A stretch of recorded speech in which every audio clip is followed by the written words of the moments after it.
Welcome to Lighting for Profits. All light, all light, all light. Powered by Emery Allen. Get rid of your excuses. Your #1 source for all things landscape lighting. That's where the magic can happen. You can really scale a business. We really had to show up for each other. From lighting design, install, sales, and marketing. You're a scaredy cat salesman, Kurt. We discuss everything you need to know to start and grow a successful landscape lighting business. What do you think a hippo has to do with your business, Ryan? Usually it's some weird childhood thing. Some bully kicked your butt. I think the key factor here is trust. Here is your host, Ryan Lee. All light, all light, all light. What is up? What is up? Gosh, I'm so excited to do today's show, you guys. It's going to be a good one. We got Lighting for Profits. Did you know this? We're the #1 landscape lighting show in San Diego. I can't believe it, but it's true. If you're looking to start or grow a landscape lighting business, you're definitely in the right place. We are here to educate, motivate, to help you dominate. And today's show is going to be amazing. We got Ryan Williams with FX Luminaire. It's going to be a great show. I've gotten to know him a little bit over the last couple of years and have used their products as well. So it's going to be just a good show. We're going to dive into their company. We're going to dive into some products, some new things that they've got going. We're going to talk about the economy a little bit and everything else. So make sure you stick around. We got Ryan Williams with FX Luminaire coming on in just a couple minutes. Before we have him on, and by the way, guys, I'm excited because in a few minutes, I'm actually going to help you guys identify. I'm going to save you literally, like, consultants charge sometimes like tens of thousands of dollars for what I'm about to tell you. Okay. And that's not just a tease. Like, it's a simple way to identify like your 2 or 3 main bottlenecks in your business. Right. And I'm not kidding. Like, businesses pay tens of thousands of dollars to figure out, like, okay, what is holding us back? What do we do? And I'm going to tell you guys how I did this in my business, in my lighting business, and how I just did it in my landscape lighting coaching business, Landscape Lighting Secrets. So before that, though, I want to ask a favor. Could you give me a 5-star review? I just shared the other day a little video. We're up to 61 reviews on Apple, and then we've got like 30 something in Spotify. But a friend of mine, a client of mine, a good friend, Chris Applestott, challenged me, and he said, race to 100. And he's right about the same. I think he's at 60 reviews as well. And so, let's, maybe we give him a review too. But I'm asking, I'm pleading, I'm begging for a review. I love those reviews. I appreciate you guys that have done it so far. Give me that 5-star review. Write something nice. If you've gotten value from the show, I would really, really appreciate it. And a couple of announcements coming up this week. Actually, tomorrow, I'm leaving to Chicago, going to speak at the HBL event. It's Holiday Bright Lights. And it's their big annual road show. And so it's not too late to get tickets. You can actually just get a ticket there. And by the way, if you mention my name, and if you need to message me for details and location, all that, feel free to do so. But you can go on their website as well. But you can get a ticket there and mention my name, and you get $100 off your ticket. So that's a pretty cool thing they put together. So going to be hanging out in Chicago the next few days, talking about sales and how to dominate the sales world. So really excited about that. What's up, Tom Garber? Thanks for being here. And also, guys, coming up really soon now, September 9th and 10th here in Park City, Utah, we've got our Secrets Summit event. It's our members only event for Landscape Lighting Secret members only. So if you're like on the fence and you're like, I kind of want to be in the program, but I'm not sure, now's the time, because you don't want to miss out on this annual event. It's in person. It's a couple days. We've got guest speakers. We got mastermind roundtables, $10,000 ideas, like so many cool things coming to it. So I want to see you there. If you want more information or you're considering joining our program, just go to landscapelightingsecrets.com and schedule a call with me, and we can get you all the info you need.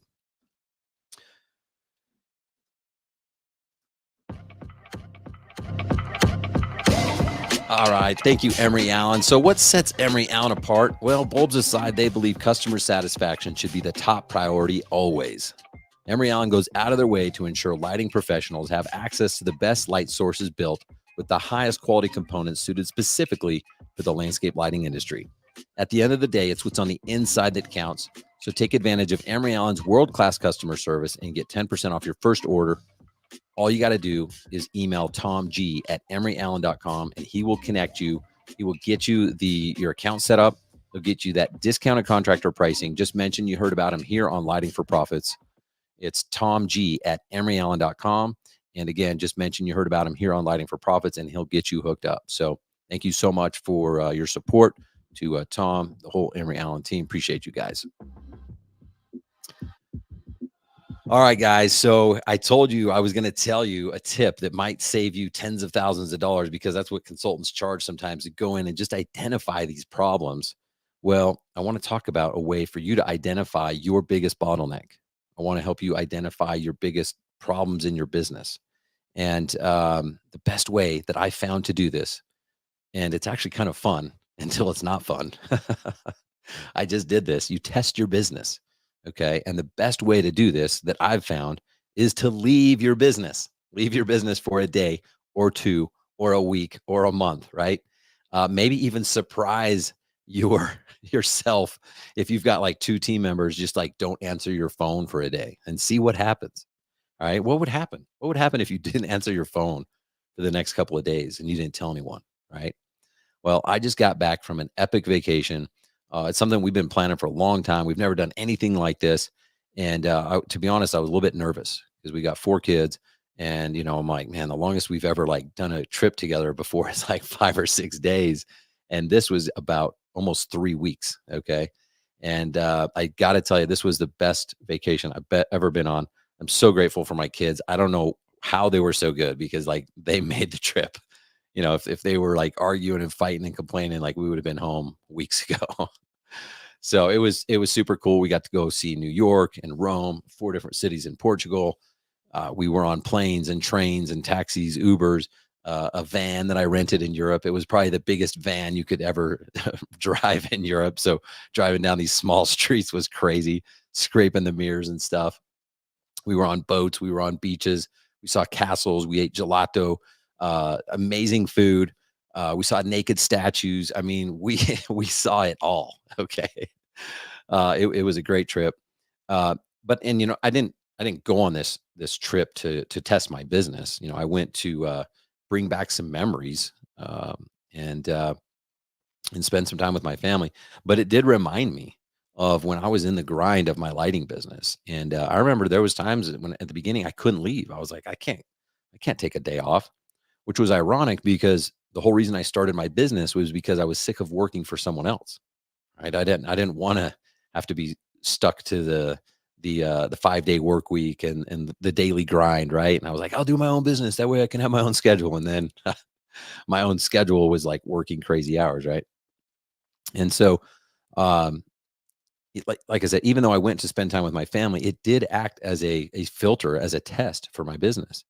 Now, luckily for me, I'm at a stage in my life and in my career and my business. I have an amazing team, and I came back to like a business that was kind of almost running without me, right? And the reason I say almost is because I did identify some problems. I did identify some areas of bottleneck where, you know what, like the business does need me. I can't just leave and not answer my phone ever again. Now, I was able to do that for a long period of time, but like I got to come back. Like we got things that are relying on me that I have to do. And I am still the bottleneck in my business in a few different areas. And you likely are the bottleneck in your business as well. We're probably 2 hires away from me not being the bottleneck, which is super exciting. And, while many of the regular day-to-day activities, they all got done seamlessly without me, right? The one thing we didn't do is we didn't bring on any new clients. And so that's 3 weeks, which is not normal for us to not bring on new clients, right? And so it's currently my job to, meet with people that reach out for information, do calls with them, do assessments, we do strategy sessions. And when I'm not available, then no one else can really do it, And so that means we don't grow. And without growth, like, if you're not growing, you're dying type thing. So I'm currently in the process of fixing that. And actually, I did a post while I was gone because I was thinking about this. I'm like, man, I don't like this feeling that this main thing relies on me. And I did a post, and we got 16 applicants, 16 people to apply for our sales position, which I'm super excited about. We've interviewed some. We're still interviewing others. And so I want to ask you, like, when's the last time you tested your business? When's the last time you left for a period of time? How long was it? How did things go? Like what went good? What things can you celebrate and be happy about? What broke? What problems surfaced that you weren't aware of, or maybe you thought were issues but didn't realize they were as extreme problems, right? And so the key here truly is to be intentional, like intentionally leave your business on a regular basis, come back and see what broke and fix what broke. I mean, it kind of sounds simple, but it's the truth. And even better, like don't just fix it, but now identify these areas and these systems. Maybe it's a system you can build. Maybe it's better training for existing team members. Maybe it's a process that you need to install into your company. Maybe you need to hire someone to prevent the break from happening next time, right? And it's not always a full-time person. Maybe it's someone who's there on standby or can fill in. And this is one of those reasons why I'm such a proponent of growing your business, because you'll see there's different levels. Okay. When you first start your business and you don't have a lot of overhead, it's kind of fun because you don't have to feed the beast yet. And like all the money comes to you, right? Then when you like make your first couple hires and you realize that like you do need help because you want to provide better customer service when you get those jobs and you want to get them done faster, then all of a sudden it gets a little bit more difficult because you don't get to keep all that money, right? And it's a little bit harder. And so I'm a big fan of getting to that level of your business where you have redundancy built in. And here's what I mean by that is like, instead of just having one installer, get two. Instead of having one install team, get two install teams. Instead of having one lighting designer, get two. Instead of having one person in the office, get two. And I'm telling you guys, it's just easier when you get to that phase, because when you're not there, and I would say that happens at about over $1 million a year in revenue. When you're not there, guess what? When your office manager needs to take a vacation or gets sick or quits, like you're back to being office manager, right? When your installer has to take a vacation or gets sick or quits, you're back to installer, right? And so it becomes very, very difficult because you think you're free from these things, but you're just one person away from being back in that role. So I'm a big proponent of growing to that point of redundancy so that you're not having to be the fill-in person if something like that happens. And in most cases, it's not a matter of if, it's when. And so, you look at these larger organizations, they have a lot of redundancy, and they seem to have things um, run more seamlessly, right? And so maybe today you can only leave for an hour. I remember there was times like that for me. But you can work up to when you can leave for a day. And then next time you can leave for 2 days. And then soon you can leave for a week, right? And once you have all these problems solved, you've repaired all the cracks, you'll find yourself with a smooth running business that can actually run without you. And that is the definition of freedom, right? And I feel like that's the common denominator that brings entrepreneurs together, is like we're all searching for something. And sometimes we think it's money. It's not money. It's really freedom that we're looking for. And that's why we started our businesses. And it's hard to have freedom when everything relies on you, and you end up finding yourself trapped in prison rather than freedom. So if you don't have freedom, implement this strategy. Start working on your business. Don't get complacent. Don't get stuck. There's no reason to get stuck. The only reason is you, right? It's up to you and what you want to do. So fire yourself from your current situation. Level up to the person you know you need to be. And listen, if you need help, reach out. We've got the free Facebook group, Landscape Lighting Secrets. I do free strategy sessions with people at landscapelightingsecrets.com. Whatever you do, I just want to make sure you guys keep moving forward. But that's my rant for the day. Had a blast hanging out with my family, and in the process, tested my business, identified some points of weakness. Now we're fixing it. So you guys can hold me accountable. Next time you see me, ask me if I've fixed the cracks, if I filled those cracks, and we'll see how we do. So encourage you guys to test your own business. All right, it's time. I think it's time. If you guys are ready, let me know. Let's get the music going and let's get our guest coming. I think I'm ready. Am I ready? I'm ready.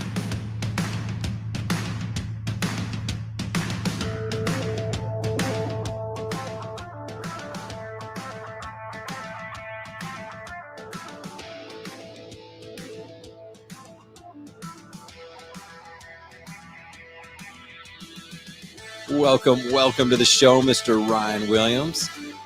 Hey, thanks, Mr. Ryan Lee. You got a great name. You got the number too. one name in the landscape lighting industry. I like it. I'll keep it. I love it, man. Thanks for coming on here. I'm excited to have you on. I guess I'm always like, I'm terrible at introducing people, so I'll just have you introduce yourself. But before I do that, I'll tell people, like, if you guys don't know Ryan, connect with him on social media, connect with him at events. He's a wealth of knowledge. I'm pretty sure you're the closest thing I know to a walking encyclopedia of the landscape lighting industry. So connect with Ryan, huge resource in the industry. And then now I can let you actually do your own introduction. There you go. All right. Well, that's fine. Well, thanks for that introduction so far. Yeah. So born and raised in Dallas, Texas. Lived the classic Texas life without a horse more than anything else. But, went off to school in Utah and there I kind of met my wife and ended up doing quite a bit of school. I was in school for about 7 years. And, by the end of school, my wife kind of dragged me down to where she is from, which is San Diego. And we've kind of really been here ever since. Nice, man. So what'd you get your degree in at BYU? Yeah. So my undergrad was in manufacturing engineering. And then I stayed on for a grad program that they called the product development program. So I got my master's in engineering as well as my MBA together in 3 years for that piece. So all in all, I was in school for 7.5 years or so. So I think it goes without saying that I was ready to be done by the end of it. So you were like, okay, get me out of here. I'll take anything. But your first job, your first career piece was at FX Luminaire. Yeah, it was kind of a little bit of, I would say, fate for sure. My wife grew up next door to a couple who both worked for Hunter. And for decades they worked for Hunter. And so they would even bring my wife to bring her kid to work day. And so there was kind of like a long history between my wife and Hunter Industries, and we really didn't know it or make the connections until I started finished school in December, which was kind of an off season for hiring and recruiters and other things. So in doing that, we went down to her place for Christmas, and at a Christmas party was this old set of neighbors, and they said, yeah, well, we're always hiring, manufacturing engineers. And I know we've got this new little acquisition that we just purchased called FX Luminaire. So one thing led to another, and I jumped on board with FX Luminaire as a manufacturing engineer. And that was a great opportunity for me because I got to learn everything from the product side of FX, from the bare bones, every nut and screw and wire and component, how everything was made, where it was made, why it was made that way, and spent my time trying to help kind of in a sense hunterize the FX Luminaire from a manufacturing and operations standpoint. That's cool. So what year was that? What was that? That was the beginning of 2011. I think February is when I was my official start date. Okay. So were they still were you still manufacturing halogen, or is it all LED by then? No, that's a funny story because it was primarily halogen still. Okay. And I remember when I was going through the interview process, the operations manager at the time, he was walking me around the factory and we came up to this two like Costco 6-foot tables, right? And he said, okay, do you see this little area right here? This is our LED section. And we think this is going to start growing really fast, really soon. And it was literally like 2 Costco tables where they put together the LED products. And it was probably anywhere from 6 to 8 weeks later that my boss came to me and said, okay, remember that LED section? Well, we need to go from making 200 fixtures to 2,000 fixtures a day by next week. So ready, set, go. Demand just switched that quick. And it just switched just like that. Interesting. So you started out manufacturing, and then what have been some of your roles along the way with the company? Yeah, so started in the manufacturing side, jumped into product management, and that's kind of jumped around on that product management and marketing side, and have really been there ever since. So I definitely spend my time talking product, help working with engineers, working with sales, marketing, manufacturing, all the different functional groups I would say within Hunter, because you have a physical product, let's say like a lighting fixture, within a company, you have all those different functional groups from marketing to sales, finance, accounting, HR, all the different engineering types from software, electrical, mechanical. And in the world of product management, a product manager kind of sits right in the middle of all those different functional groups and acts as the liaison between all the different functional groups and has some ownership over that particular product or product line. And so that's kind of what I've made my career out of here at Hunter and FX, is being that liaison and being able to what I say kind of talk a lot of different languages: the language of finance, the language of sales, the language of marketing. So that's kind of what I've done, at least the roles that I've held for the last almost 14 or 15 years. Yeah, that's awesome.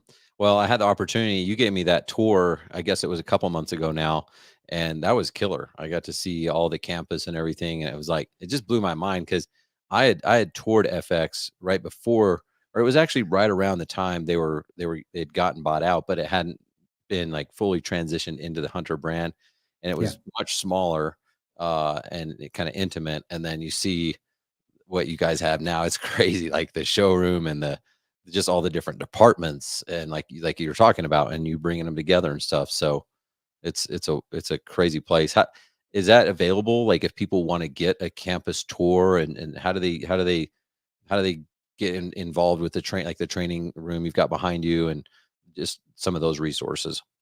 Yeah, so I'd say Hunter does the whole fly-in and on campus experience really well, and so we end up doing these what we call fly-in experiences. Probably there's a group coming in almost on average about every day or every other day throughout the entire year. Obviously, the summer season is kind of the slow season because it's busy season out in the field, but in the fall, winter, spring times, those tend to be more active on that fly-in standpoint. So we definitely welcome all kinds of guests, but definitely I would not recommend walking up and knocking on the door. So work with your local Hunter or FX rep or sales manager, and tell them you want a tour. Awesome. Let's talk products for a little bit. Are there any specific products, initiatives that come to your mind that you've been involved with that you're excited that you've been excited to release? Well, I mean, if we're talking historically, I've spent a lot of time developing quite a bit of the products that FX has over the last 15 years. And so when we think about the world of like controls, I remember my first product, at least launch, was the Wi-Fi side of things for Luxor, smartphone app and everything to go with that. In addition to that, all the bells and whistles that we've added to that Luxor platform over the years has been a lot of fun. But lately, what I've enjoyed is building and designing products that are really easy to install. Okay, and that use really common things off the shelf for anybody, right? So an example of that would be, I know for any distributor that might be on the call here, it's not uncommon to get a call that says, hey, from a contractor saying, hey, the mason is actually going to show up tomorrow to do all the pouring. I need those back boxes for the wall lights, or I need some of the sleeves or install kits for the ingrades. Can I get those tomorrow? And the answer is often no, without a lot of hoops to jump through. And so things like designing fixtures that fit in standard conduit, or that fit in standard cord drill sizes, or use standard junction boxes that are just off the shelf. That's nice. Probably what I enjoy the most, is just designing things that are easy to install. And having done this for the last, like I said, 14, 15 years, I've got a pretty good idea of what contractors are looking for when we do launch a new product, right? Like, okay, does it have does it have drive over ratings? Does it have IP ratings, IK ratings, adjustability, aiming, rotational features, all those types of things? I've gotten, I think I've gotten a good handle on a lot of those things over the years for sure. Very cool. You guys have, I can't remember how many SKUs you have, but what's like some of your most popular products? Oh, popular products. It's different depending on who you are, what geographic location we're talking about, what country, and price point, right? So if we talk about just quantity, those classic MR16 fixtures like your RS or MU, and the new Cora what we call CA51, those are definitely the most popular, and will probably stay the most popular from a volume standpoint. But then you have Is that mainly because of price point? Say that one more time. Is that mainly because of price point? I think it's not just price point, because FX, we're not always the cheapest necessarily, but it is more so the value in terms of the we'll say features or quality per dollar spent, right? So I think we tend to try to err on the high side of that, meaning we offer more features, more value, better materials, more robust materials for the price that you're paying. Got it. And I guess let's talk a little bit about like drop-in integrated. Some people love drop-in, some people love integrated. What's your opinion on those? Ooh, that's a loaded question, because I mean, over the years, when we first started jumping into the world of LEDs, I think it was really common for people to say, okay, integrated is going to take over, and those lamps are going to go away. And then at a certain point, lamps started building up quite a bit. And then others were starting to say, oh, you know what? Integrated is just going to go away, and it's just going to be lamps. And honestly, I see a little bit of a turn back to the other way, meaning I'm starting to see more and more integrated. But the world of and that battle between lamps and integrated LEDs, I don't think is ever necessarily going to go away. And I think we've really found a good solid balance point between the various platforms. Okay, so what I always tell people is that from an integrated LED standpoint, there's a number of different benefits on why to use integrated, right? So one would be from a contractor standpoint, if you want to own the project, if you want to have a maintenance contract, if you want homeowners to stay out of your fixtures, integrated is probably a better way to go for that, because you can't just jump on Amazon and buy another lamp and pop it in and be on your way. So if a contractor cares about keeping the homeowner out of the fixtures, then integrated is a great way to start. I always say too, from any fixture that is not a classic conical accent light, right? So your classic, we'll call it directional uplights or directional downlights. Any fixture that's not one of those, I do feel strongly that you're better off using integrated LEDs. And the reason I say that is because the fixtures are designed for oftentimes for a specific set of photometrics. Okay. And so an example is if you take a classic path light, right, and you've got a G4 lamp, there are a lot of different G4 lamps from a style standpoint on the market, right? You can say some, just a solid, we'll call it an LED on the top. You've got corn on the cob styles. You've got more flat wafer options. You've got silicone encapsulated. You have just a lot of different styles. And if you were to take any one of those lamps and put it into a specific fixture, let's just say like a recessed wall light, the photometry is going to look different depending on which lamp you put in there. And because of that, from a product design standpoint, you will get the most optimal photometry design, uniformity, and other things with integrated, because that's the way the fixture was designed, was for specific photometry. So that's a lot of your classic wall lights. That's sconces. That's just a number of different fixtures where I do believe integrated is better, just because the fixture was designed around that.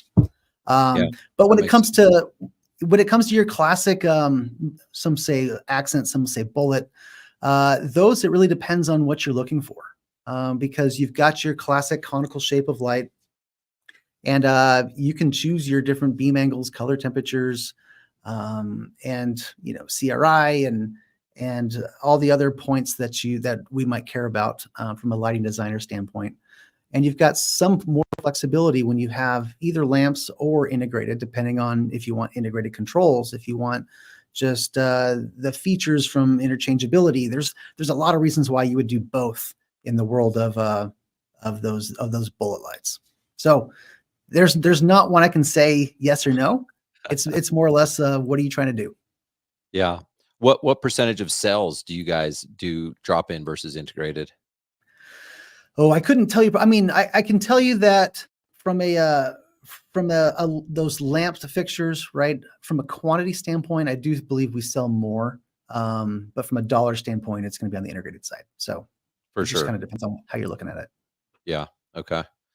Yeah, it seems like if newer people in the industry really like drop-ins, because then they're like, oh, if it's too bright or the wrong beam spread, I can just go there and change it at night, so it's a little bit easier. But then I like what you mentioned is like the homeowner control is like I've actually had homeowners, you go there and they're like, yeah, we can't figure what's going on, and then they got like a 50-watt halogen in there or something that they got from Yeah. before and threw that in there. But I've even seen homeowners try to take apart integrated lights, and they're like, they'll send a photo, they'll text, where do you find this replacement? And you're like, you just broke the fixture with a hammer. So yeah, I agree with everything you just said. I think there's definitely applications for drop-ins. There's definitely applications for the integrated as well. And for me, it was trying to find what was different than whoever I was mainly competing against. Sure. And so I wasn't afraid to necessarily pay more because everyone else was trying to pay less, and then they were all selling the same stuff. And so for me, I think differentiation was big, and I was like, I have a business to run, and I want to maximize sales. So what product is going to be different than others, Yeah. right? So tell us about, I guess, I don't know, like, do you sell more of like those, I don't know, more affordable fixtures, the drop-ins, or are you selling a lot of the Luxor integrated with the? I mean, those systems are pretty robust. They do a ton of things. The dollar amount's probably higher, but the volume's not as much as I'm assuming. But who are the people using the higher end Luxor systems? I see a variety of different people using it. For one, for those who are who are new to the industry and kind of testing out lighting, if you have the right market to work with, Luxor is a great place to start out. And the reason I say that is because you have a lot of flexibility from dimming fixtures up and down, and kind of playing and fine tuning what you're trying to create. And so if you really want to play around with the concept of color temperature, if you want to play around with the intensity, right? Because you don't know if you need a 4-watt lamp, a 5-watt lamp, a 6-watt lamp. In all those cases, you can do a lot of learning when it comes to a tool like Luxor. So I definitely see people starting out with Luxor just because it allows them really to just to learn as they go more than anything else. Okay. When it comes to the more higher end projects, yeah, the Luxor control, right, is a great place to go. And for those who are on the call here, Luxor is our 2-wire communication system for landscape lighting. Okay. And so the classic pitch is, if one of the questions that I always ask homeowners when I'm with contractors is, okay, well, how do you want to control your project? Do you want all the lights to come on at once? Or at 9 o'clock at somebody's bedtime, do you want some lights to turn off? And they often say, well, yeah, I want some lights to turn off. Okay, great. Do you want some lights at midnight or so? Do you want some lights to turn off as well, but keep some lights on as from a security standpoint, just to make sure that some of the pathways are lit and other safety concerns are taken care of? And they'll often say, Yeah, I want that too. And really from that perspective, now you've got 3 transformers that you're paying for. You got 3 sets of wires running all over the property.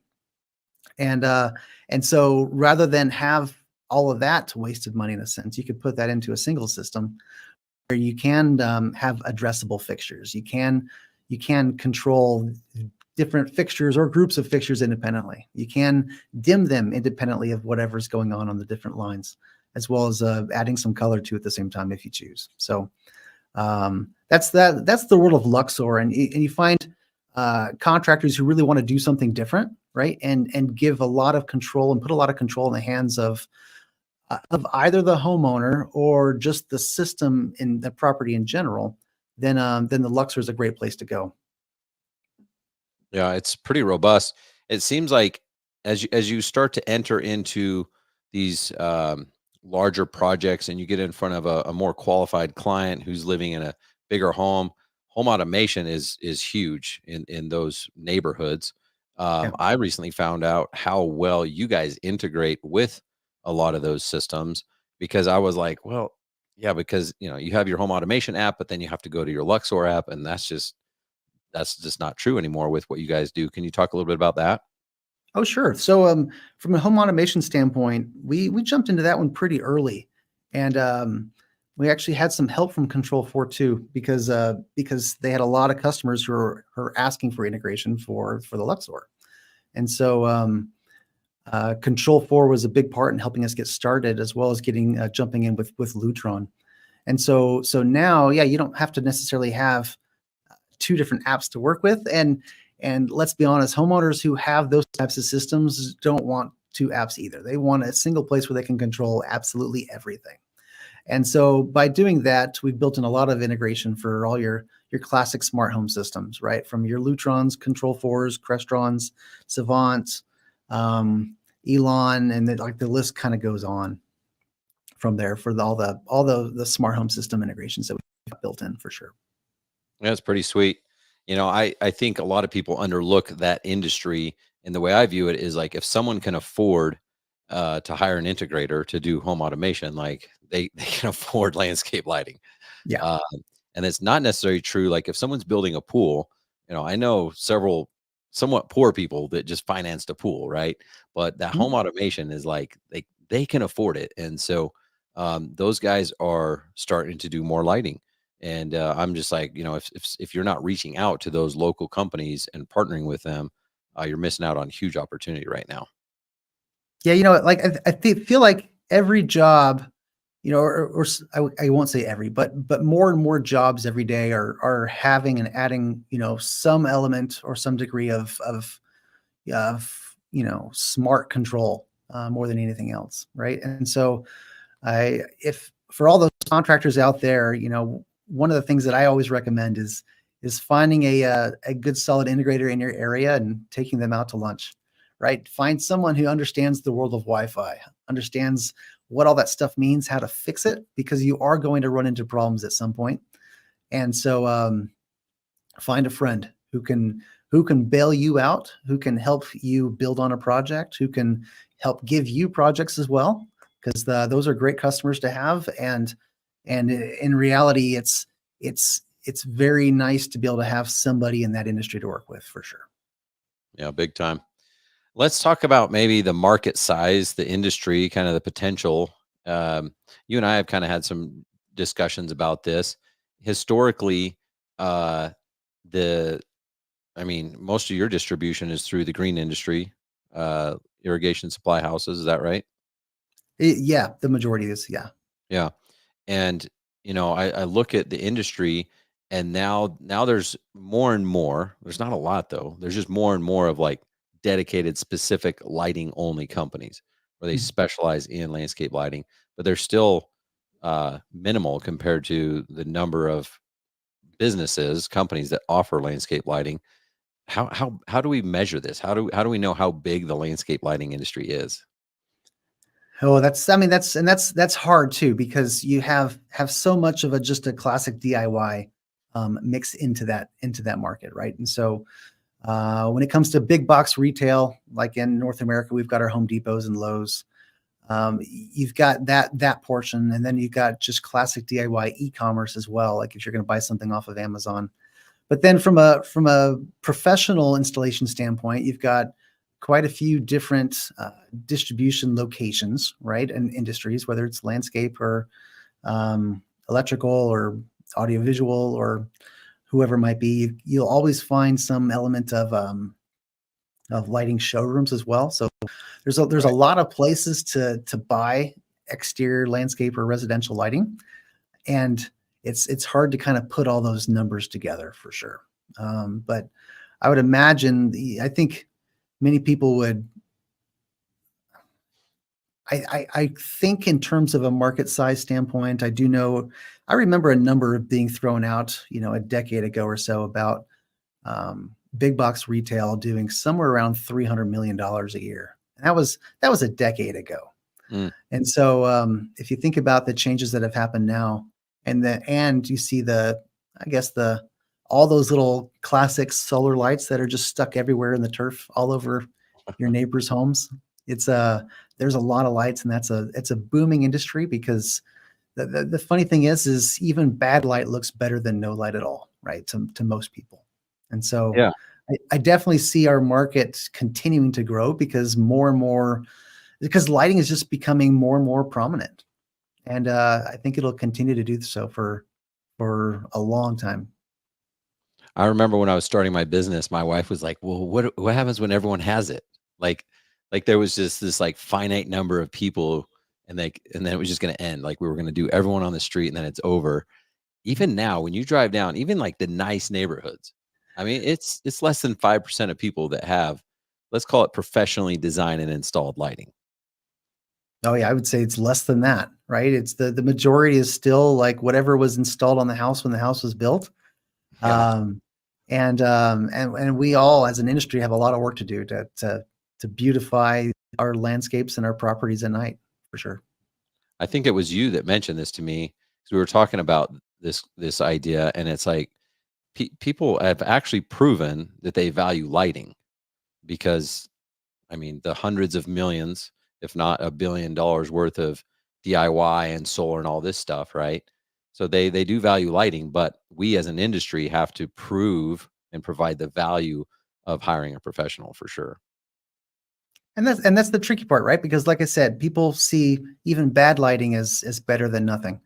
And whether that's a very warm or a very cool color temperature, whether the intensity is way too bright, homeowners don't often see the difference because they don't understand. But they could definitely see it if you show them a picture and say, "Do you like this house or your house better?" Right? Well, and then from a direct comparison, they always can tell you which one they like better. And so I think in general, yeah, we have a lot of work to do to show the classic homeowner that there's a better way to light your property. Yeah. Any tips or tricks? Because I've had jobs where we had dialogue, conversation, showed portfolio, we did the job, and they're like, "Yeah, it's just not bright enough." And I'm like, "What do you mean?" Right? And they're pointing across the street. See how good that looks? And they're so used to seeing these very intense bright lights that theirs, because theirs isn't as bright, means it's less quality and not as Sure. good. And like they've been fed this just organically. And I can't remember how I overcame it. Probably put in brighter lights. But like if they like you said, like bad lighting is better than no lighting. So they've been like manipulated by the evils of the lighting world to think Yeah. that bad lighting looks good. Well, I think yeah, and let's see. One fun thing that I always like to see on when selling a project, right, is the fact that, when you set up your demo or you even do the project, the addition of light automatically makes people feel better, right? Even if it's whether it's too dim or too bright, it automatically makes people feel better, right? And so the moment you do that, you've created a dark spot somewhere. And that dark spot somewhere is going to make them say, "Oh, I feel unsafe over there. That area doesn't look like the rest of the area." And so let's add some more lights over there.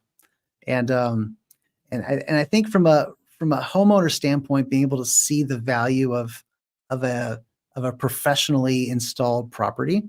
I know since I'm in Southern California, we have a lot of tract homes everywhere, right? And I've seen a lot of contractors become really successful in terms of just classic neighborhoods, because if you do a couple of houses of the different styles within a neighborhood, then they almost build marketing collateral, whether it's printed material or digital, and send it around the neighborhoods and say, hey, your house could look like this one.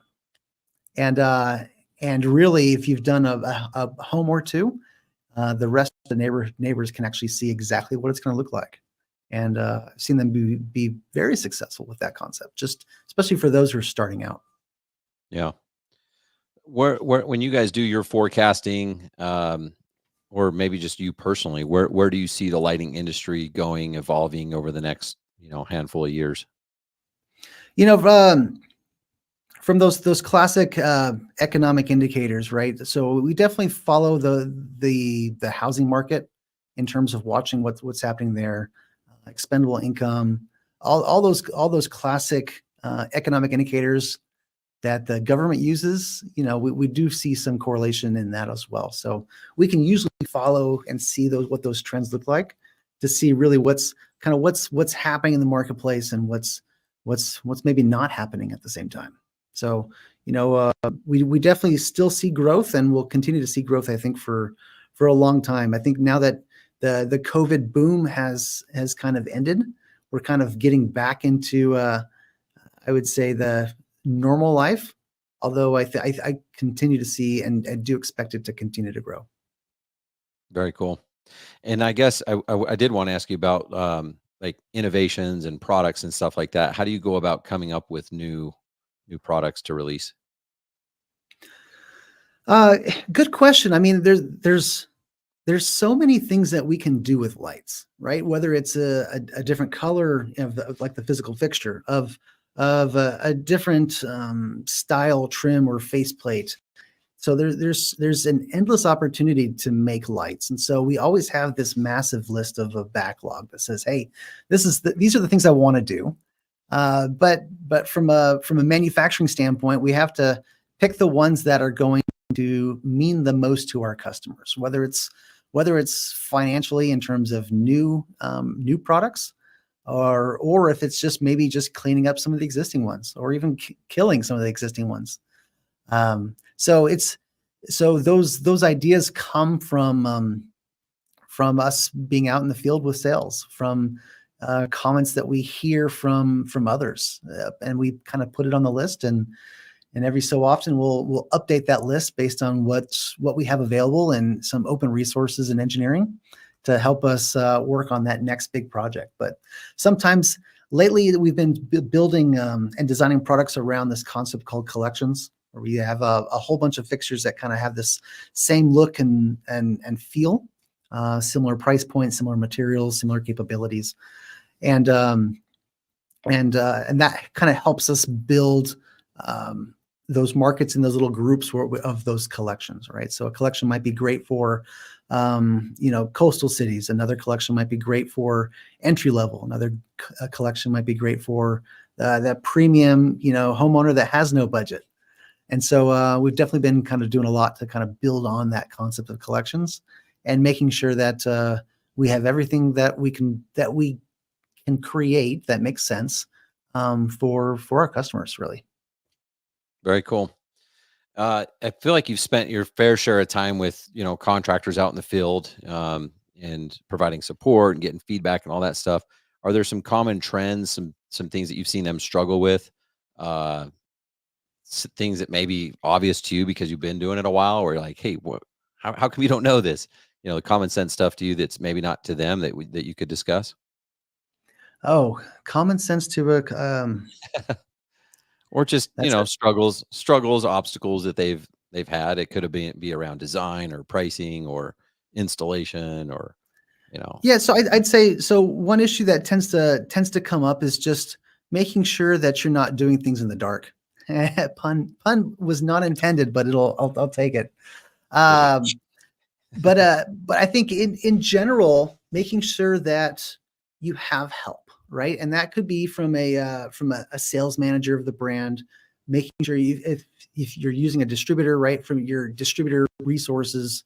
I would always recommend keeping people on your team to kind of help you out and to make things easier on yourself. All right, don't try to just teach yourself everything. There's lots and lots of resources to help to keep you so you're not doing this stuff alone. So that would probably be my first one is don't do things in the dark. I would say second is also just to make sure that, I think you mentioned this earlier too, is having a decent amount of help, right, from your own team. So you can't build your business, you can't focus on selling the next project if you're always doing the installs yourself, right? So I think it's building your business to a point where at least you have some help. I think in past years, I've heard you say, what did you call it? A solopreneur, right? Where you're you are the guy, right? And that's kind of a hard place to be. And that makes everything stressful. Puts a lot of pressure on you and doesn't allow you to have the time that you need to do everything else. And so a lot of it just comes from getting help, whether it's your partners or whether it's your own team. It's so hard for people to do that because most of the time, if you think about it, like when you start your own business, you're not good at starting your own business because it's the first time you've done it. And so you're also not good at hiring and training and building culture and do all this other stuff. So the first time you hire someone, it usually doesn't work out. It's usually more complicated. It usually costs more money and time and effort. And so they just retreat and they're like, dude, that sucked. Why did I listen to that guy and hire people? Why did I hire a team? Just easier to do it myself. So I understand like why people think like that. But from my side, I'm like, dude, if you just push through that pain, like you just learned what not to do.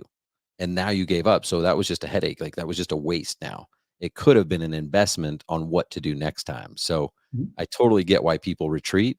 But then it's like, no, push through the pain, do hard things, learn from your mistakes. This time, hire a better person, train them better, spend more time with them, right? Well, I think also just training yourself too. There's tons and tons of resources. I know at FX we have lots and lots of videos, training courses, webinars, and even in-person activities and events as well, just to help get you started and to really jumpstart your progress in the market, right? So whether it's our lessons and classes, whether it's from a local distributor, those are all areas in which you can help, reduce the number of learning lessons that you have to learn, shall we say. Well, and I'll speak on that because I know when I was getting started, I had the support of both the distributor and a FX rep, right? And John George would come out and bring an FX Luxor demo kit. So I didn't even have to buy the demo kit. And I didn't know how to set the thing up. I didn't know how to turn it on and program it and stuff, but he did, right? So that was cool. And I was leveraging those resources and selling jobs that, there's no way I could have done that because I didn't understand certain things about the product yet, So I tell everyone, like, take advantage of those resources. They're there for you. Why not? And then kind of full circle later on when now I don't use those resources. Like I learned those things. I can do those on my own. I can do those things. Now I went back, one of my distributors, the same guy who like helped me get started. All of a sudden I come across him. He's helping someone else like sell a job and like competing with me. And I'm like ready to put him in a headlock, but that's just part of, we're friends and that I admire that they're willing to do that support. You know what I mean? Because I received that support at some point. So it just helped me level up. Like, okay, I know I'm not just competing against this new guy who doesn't know anything, but I'm competing against his team of resources. So what can I do to be a better competitor? Let's talk about the Hunter University. You mentioned a couple of your online resources. Maybe talk through just a few of those things that they can find on the FXL website, Hunter University, and some of those other resources. Yeah. So we do have a very solid training platform that will allow you to register for various classes or just general courses, and then get certificates, and you can see your grades and your transcripts and everything else to go with that. And really that's helpful for you as a business owner, or but it's also great for installers as well, right? And so you can assign classes for your teams to take, right? And even build promotion and raises around their ability to get trained. That's a fantastic concept to make sure that your team knows what you want them to know, right? And so, we've got, lighting, we call them a lighting designer training program, right? There's probably a dozen or so videos to watch about things like hardscapes and lighting pathways and lighting trees and lighting kind of everything else to kind of go with that. So we've got a bunch of those classes. We've got tons and tons of just videos on particular products or features. So usually when we launch a new product, there's always a video to go with it to some extent to help with training. But in addition to that Hunter University, we also have something called the Vault too. So this is a cool thing for everybody, really. So if you want to just generally help your knowledge base on FX products, right? We usually have like a question of the week, and you answer the question of the week on your app, and you get different we call them coins, and that will help you kind of save up to buy swag or to do all kinds of things with those coins. But really, it just kind of keeps the FX knowledge base fresh in your mind, and make sure you're aware of all the new stuff that comes out. You never miss anything if you're on the Vault. And that's available to anybody and everybody. So whether it's you, whether it's your team, they all have access to that for sure. Cool. And then lastly, if you want to maybe talk about your design app and the design resources that people can use from you guys as well. Oh yeah, so we've got this tool called My Design. And it's extremely easy tool where you can just take your phone or your iPhone, or iPad or something, and start snapping pictures around the property, because that's what you naturally do when you go onto a new project anyway. And so you just kind of upload those images to the cloud, and then we have a great system that allows you to just kind of literally just drag and drop fixtures all over the property to kind of start your design. And by doing that, when we did design it, we designed it around Photoshop. And so the concepts that you have within Photoshop is what we built in there to make it easy, simple, and fast to do a design. Now, this isn't for your legit professional designs in terms of doing AutoCAD and other things. This is for your quick and easy design more than anything else. But even though it's quick and easy, it's also very effective at the same time for not only you or your install team or the homeowner. And so in addition to that, you can easily just take that My Design, and they actually would have a night mode concept where you can convert each of the images to dark and show the effects of the light and how that's going to look. And so you can easily kind of get a pretty good idea to the homeowner in terms of what the project's going to look like in the end. So it's designed to be fast. It's absolutely free. And it's a very seamless process to go from on-site to a finished design. Now, if you want something more, like I said, like the AutoCAD side of things with different layouts and various plans that you're going to need, in that case, we do have our design services at the same time, where you just send us all the information and the layouts and the images and the drawings, and we'll help lay out a more professional design at the same time. But what's great about that My Design tool is really the fact that you have your as-built already laid out in a sense. And so if you're doing all your designs in that system, which is just a web-based platform, you can have access to it on your phone or your computer. You can easily just go back to all your different designs and say, oh, this is the Taylor home. What fixture was that? Oh, it was this one right here. Perfect. And so you'll save yourself a trip in terms of any type of maintenance or anything to go with that. So That's great. it's a sweet system. And like I said, it's free. And more than anything else, we focused on making it easy and fast. Yeah, very cool. I mean, I think both are great resources. Like you said, the one that's quick and easier, still robust. But then if someone's overwhelmed with like, oh man, this is a big project. Yeah. I don't know. I don't even know how I'm going to put this together for this landscape architect or whatever. Just take advantage of those design resources that you have. So very, very cool.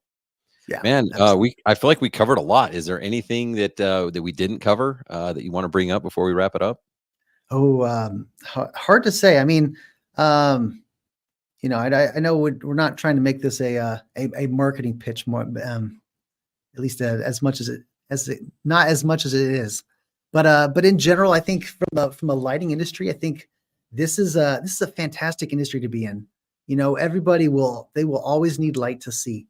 And the fact that controls have grown over the last decade or so significantly, capabilities, options, configurations have all grown, and so this is definitely a great time to be in the world of lighting, just because we have so much at our fingertips, and this is really just the beginning in terms of all the things that we will be doing in the next 10 years. So it's if you're here, if you're learning more, this is a great place to be. So keep it up. Well said. Well said. All right. Well, that gets me fired up. I agree with you, man. This industry is going to be amazing. It's already amazing now, but I'm excited for the next 10, 15 years myself. So There you go. thanks for coming on the show, man. Really appreciate you taking the time out of your day. Hey, thanks. Appreciate being here. All right, guys. Have an awesome one. Keep moving forward. We'll see you on the next one.